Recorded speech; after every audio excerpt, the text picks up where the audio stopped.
Imagine-se o exato momento em que um cão repara de repente em algo que o aterroriza, ou algo que o deixa num estado de alerta e excitação absolutos. Uhum. Tipo, um outro cão ao fundo da rua, um barulho repentino, uma bicicleta a passar, assim muito rápido.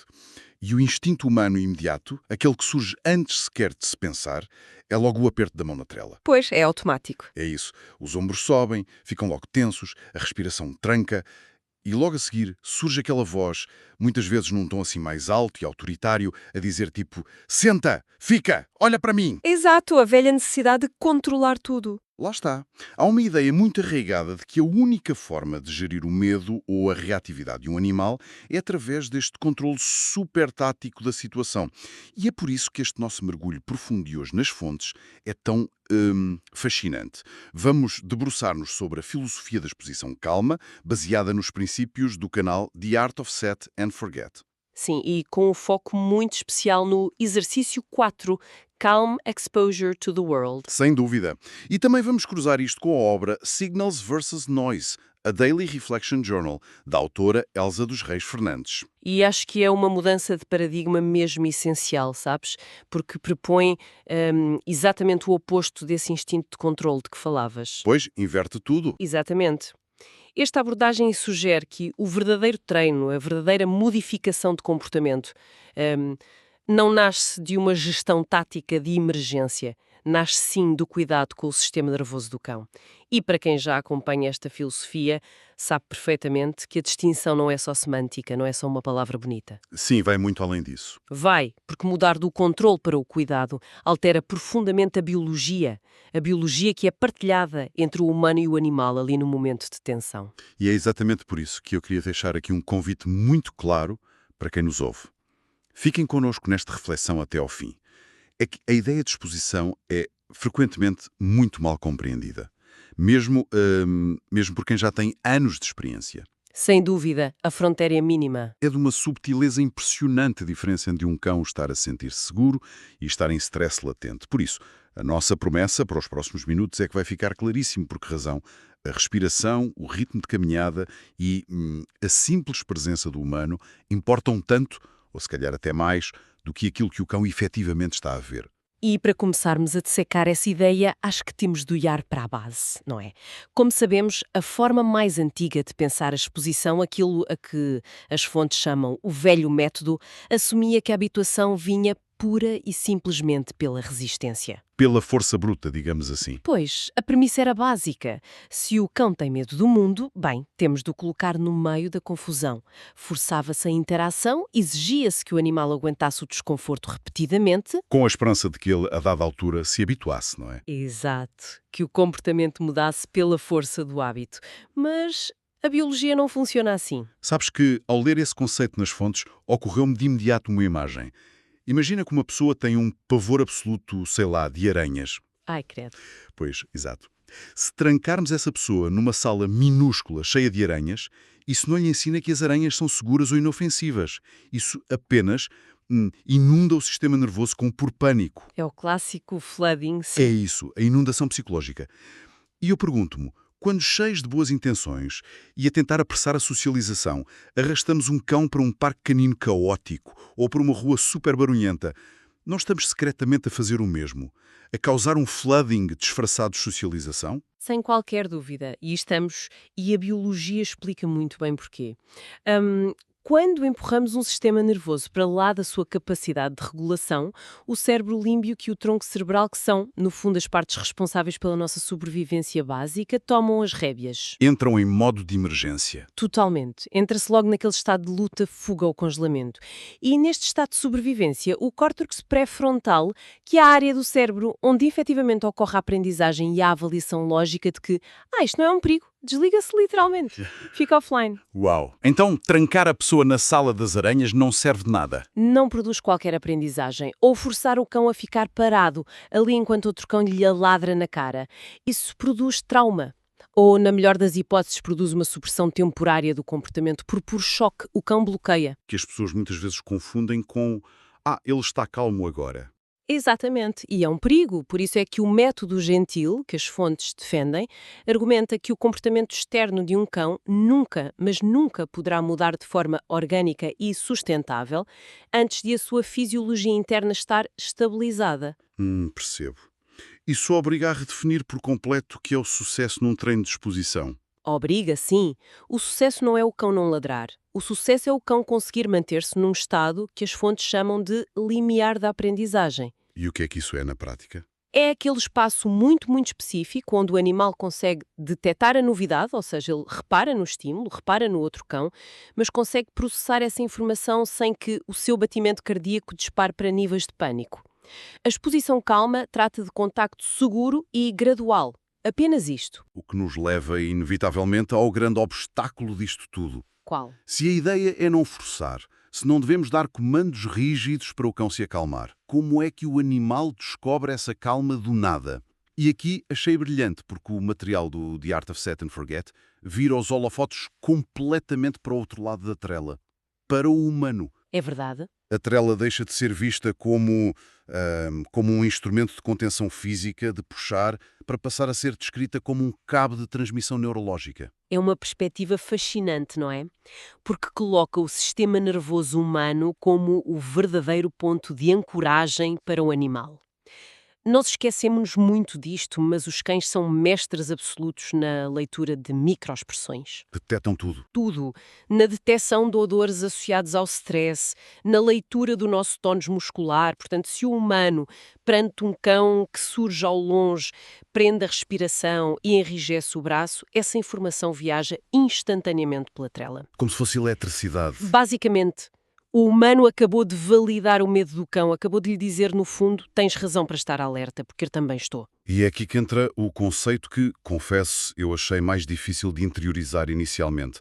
A importância brutal e mecânica da respiração humana nisto tudo. Porque a regra no texto é super inequívoca. Inspirar significa preparar. Expirar significa suavizar, pausar, permitir. A inspiração traz a energia, a expiração liberta. E isto não é poesia, não é uma metáfora qualquer zen, é pura neurobiologia. Quando prolongamos a nossa expiração, ou seja, fazendo com que dure mais tempo do que a inspiração, estamos a enviar um sinal direto ao nosso nervo vago. Certo. E este nervo atua como o travão principal do sistema nervoso parasimpático, que é aquele que gera o nosso estado de descanso e digestão, a nossa calma profunda. Uma expiração longa e tipo sonora reduz fisicamente e de forma imediata a nossa frequência cardíaca e baixa a nossa pressão arterial. Muda logo a forma como estamos a ocupar o espaço. Exato, altera a forma como estamos de pé. E essa mudança de estado interno no humano é percebida pelo cão como uma espécie de farol de segurança no meio de um ambiente caótico. Pois, faz todo o sentido. Mas olha, deixa-me fazer o papel de advogado do diabo aqui, porque na teoria tudo parece muito bonito e alinhado.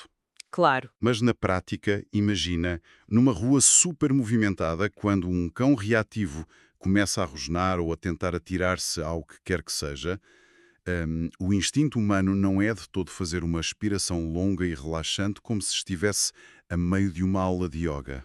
Pois não, é entrar em pânico também. É isso. O instinto de sobrevivência do próprio humano entra em ação. Nós trancamos a respiração, encolhemos os ombros para proteger o corpo e puxamos a trela de volta num reflexo puro. A minha questão é, como é que se hackeia este instinto que está tão, mas tão profundamente gravado no nosso ADN? Essa é a verdadeira dificuldade. É a pergunta de 1 milhão de euros. E é precisamente por isso que a filosofia da exposição calma não considera a respiração como um mero pormenor de relaxamento, sabes? Ela é descrita como a ferramenta principal e ativa do treino humano. Ou seja, primeiro treina o dono, depois o cão. Conseguir treinar a dele. A respiração consciente atua, na prática, como um interruptor manual. Impede o humano de entrar no mesmo estado do pânico do cão. Funciona como uma âncora. É isso.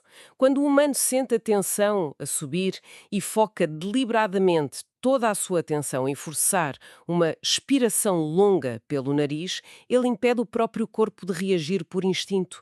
E é nesse milissegundo de pausa proporcionado por essa expiração que evitamos apressar o processo. Uau! E o cão, que estava ali à espera que o humano reagisse com pânico, sente uma quebra súbita nessa energia. Ele sente o humano a suavizar e é frequentemente convidado a espelhar essa mesma descida de intensidade. Isso é incrível. Então vamos levar isto para a rua, para tentar visualizar como é que isto ganha forma prática. Sem falarmos em passos estanques e manuais de instruções, imaginemos um cenário real. Ok, vamos a isso. Fim de tarde, um parque pacato, o humano e o cão a caminhar calmamente. E o cão tem o tal historial de reatividade a outros cães. A primeira indicação das fontes é incrivelmente contraintuitiva para a nossa cultura moderna da pressa, que é, as sessões devem ser extremamente curtas. 3 a 5 minutos. Uhum. Quer dizer, 3 a 5 minutos. Quase parece que não se fez rigorosamente nada. Pois parece. Parece para quem acha que o treino se mede em suor ou em exaustão física, não é? Aquele pessoal que quer cansar o cão a todo custo.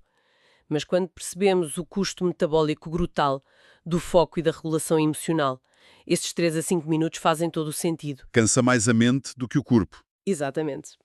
Manter a calma perante algo que no passado causava pânico consome uma energia cognitiva astronómica ao cão. Nós não queremos cansar os músculos do animal, queremos construir uma percepção muito sólida de segurança. E pronto, isso constrói-se assim, em doses ínfimas e bem-sucedidas, não em maratonas de stress. Percebido. A primeira decisão a tomar então nesse cenário de parque é encontrar a distância certa do estímulo. Ao vislumbrar o outro cão, o humano não continua a andar de forma cega, em frente. Não, de todo. Ele inspira lentamente para avaliar a distância e estabilizar o corpo. E a regra é muito clara. Se o cão congela, ladra, tenta puxar a trela de forma desenfreada ou se recusa a piscar os olhos e respira de forma ofegante, falhamos a distância. Principal ferramenta. A distância cria o espaço necessário para a aprendizagem ocorrer de facto. Se o animal está em sobrecarga, como vimos, o cérebro desligou a capacidade de reter informação nova. Sim, o tal córtex pré-frontal offline. Pois, recuar aumenta a distância e diminui a pressão psicológica, até que o cão consiga manter os 4 pés no chão e a mente presente no momento. Mas aqui é que surge o momento que me provocou maior fricção ao analisar as fontes. Ah, estou a adivinhar qual é? Sim, é aquela fase que chamam de pausa e observação, ou a arte da quietude. A instrução nas fontes exige que o humano fique parado, inspire longa e lentamente e deixe o cão simplesmente olhar, sem comandos, sem chamar pelo nome, sem tirar um biscoito do bolso para o distrair. Ora, espera aí, deixa-me colocar a dúvida mais óbvia do mundo. Se o meu cão tem problemas com outros cães e ele está a ver um cão lá ao longe, se eu não peço um senta, se eu não peço um olha para mim, se não o distrai com comida, não estou simplesmente a deixar fixar a ameaça e a construir tensão até ele explodir? Como é que o ato de não fazer rigorosamente nada o pode ajudar? É a pergunta clássica. É uma dúvida que surge em 90% das pessoas que iniciam esta prática e, quer dizer, compreende-se perfeitamente. É assustador? É, porque historicamente fomos ensinados que a distração é a nossa melhor defesa, não é? Olha para aqui, toma uma salsicha. Mas vamos lá olhar para a mensagem neurológica que esse redirecionamento constante envia.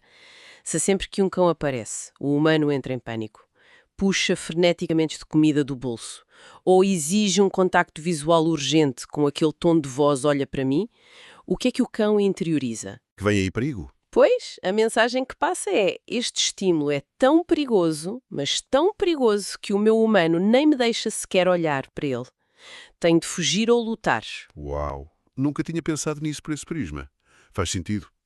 Agora, quando nós substituímos essa urgência toda pela quietude, quando paramos a uma distância segura, mantemos a trela frouxa, fazemos uma expiração audível e lenta e permitimos que o cão olhe para o estímulo em silêncio, a mensagem é radicalmente oposta.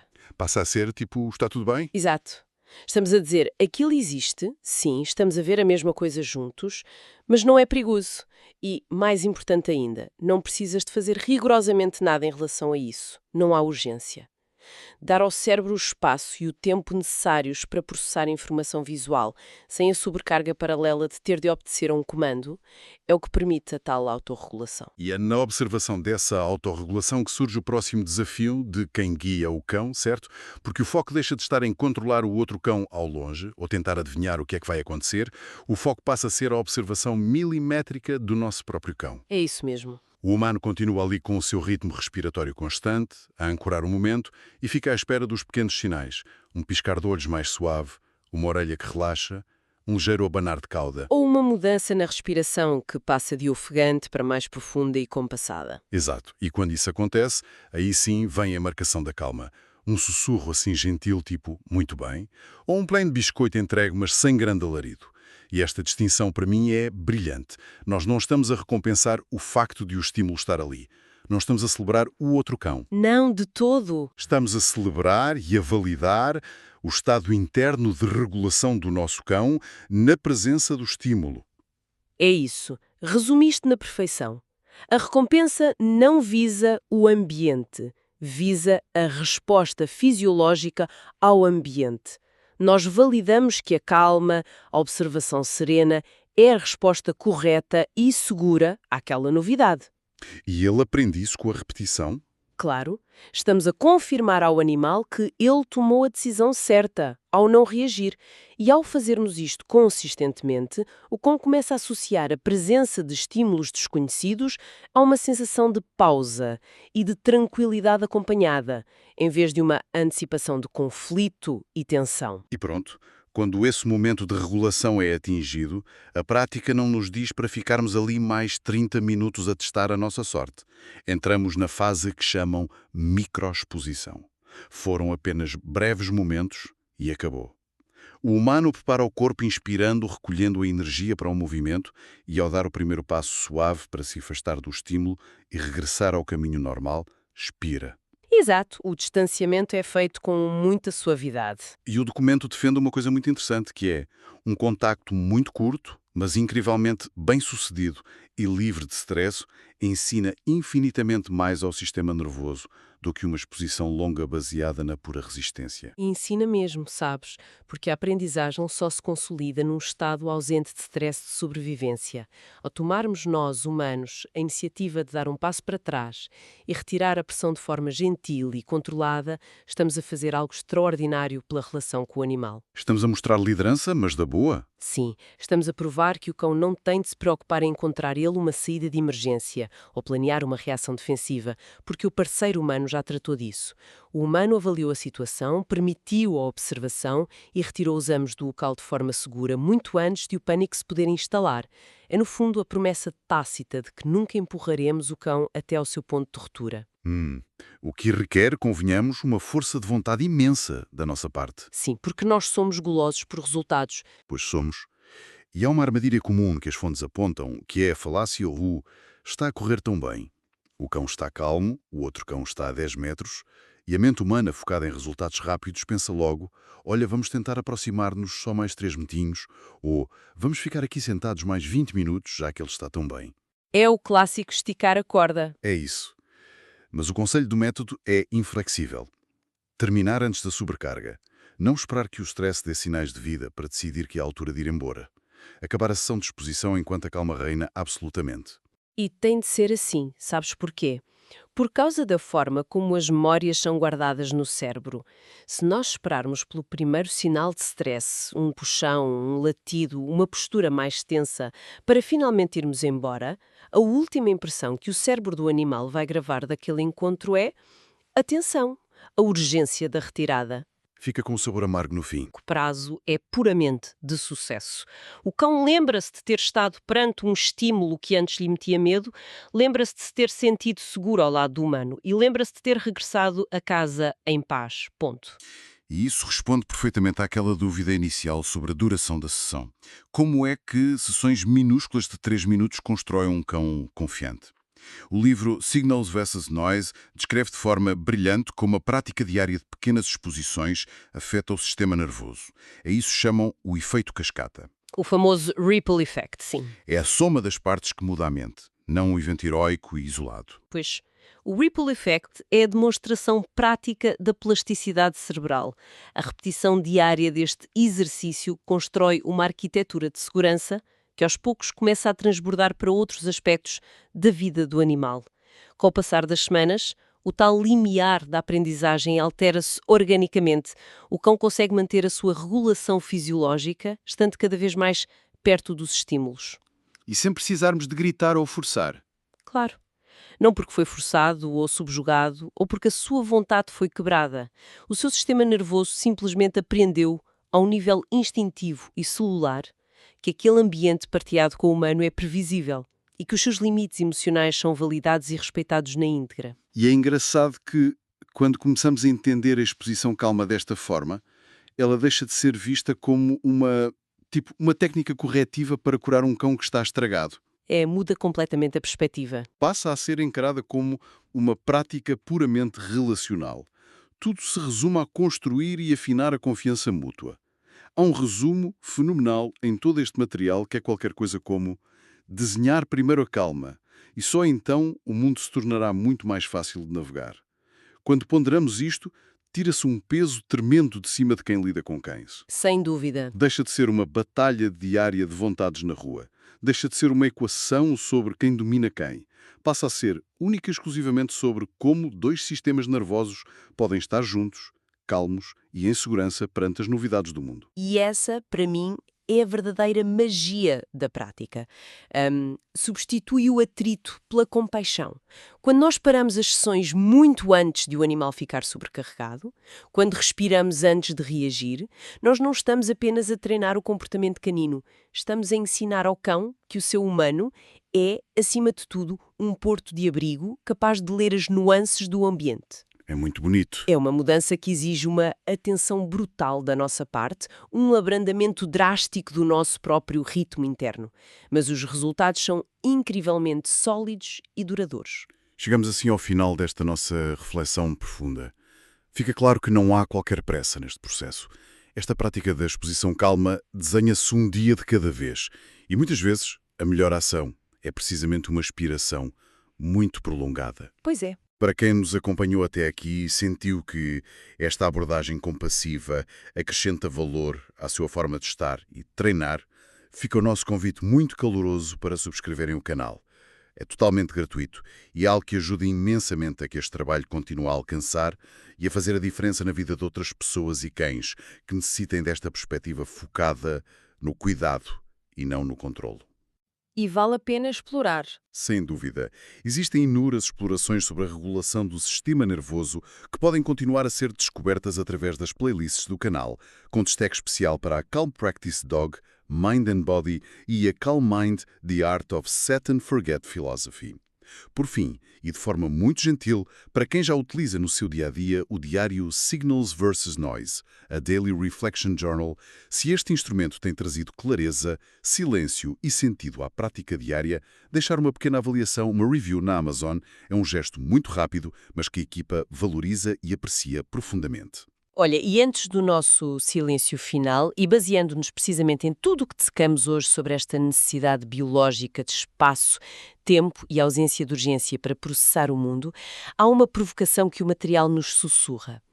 Se aprendemos, e de forma tão estudada e empenhada, a conceder aos cães este espaço vital de observação, a dar-lhes tempo para olharem para a novidade e para não reagirem imediatamente, validando a sua pausa e a sua regulação interna, o que aconteceria na prática se tivéssemos a coragem de aplicar esta exata regra de pausa e observação ao nosso próprio sistema nervoso perante a constante urgência e o ruído ensurdecedor do nosso dia-a-dia moderno? Respira fundo.